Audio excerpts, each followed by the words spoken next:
కీర్తనల గ్రంథం 65వ కీర్తన. దేవా, సీయోనులో మౌనముగా నుండుట నీకు స్తుతి చెల్లించుటే. నీకు మొక్కుబడి చెల్లింపవలసియున్నది. ప్రార్థన ఆలకించువాడా, సర్వశరీరులు నీ యొద్దకు వచ్చెదరు. నా మీద మోపబడిన దోషములు భరింపజాలనివి. మా అతిక్రమముల నిమిత్తము నీవే ప్రాయశ్చిత్తము చేయుదువు. నీ ఆవరణములలో నివసించున్నట్లు నీవు ఏర్పరచుకొని చేర్చుకొనువాడు ధన్యుడు. నీ పరిశుద్ధాలయము చేత, నీ మందిరములోని మేలు చేత మేము తృప్తి పొందెదము.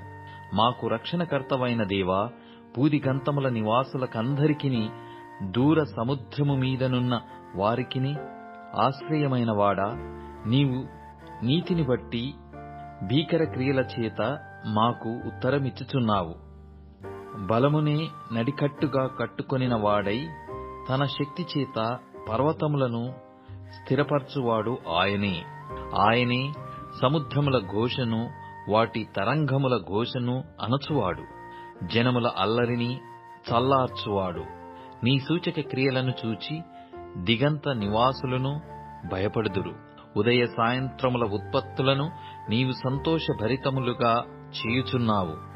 నీవు భూమిని దర్శించి దాని తడుపుచున్నావు. దానికి మహాదైశ్వర్యము కలగజేయుచున్నావు. దేవుని నది నీళ్లతో నిండియున్నది.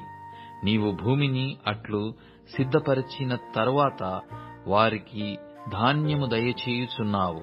దాని దక్కులను విస్తారమైన నీళ్లతో తడిపి దాని గనిమలను చదును చేయుచున్నావు. వానజల్లుల చేత దానిని పదును చేయుచున్నావు. అది మొలకెత్తగా నీవు దాని ఆశీర్వదించుచున్నావు. సంవత్సరమును నీ దయా కిరీటము ధరింపజేసియున్నావు. నీ జాడలు సారము వెదజల్లుచున్నవి. అడవి బీడులు సారము చిలకరించుచున్నవి. కొండలు ఆనందమును నడికట్టుగా ధరించుకునియున్నవి. పచ్చిక పట్లు మందలను వస్త్రముల వలె ధరించియున్నవి. లోయలు సస్యములతో కప్పబడియున్నవి. అన్నియు సంతోష ధ్వని చేయుచున్నవి. అన్నియు గానము చేయుచున్నవి.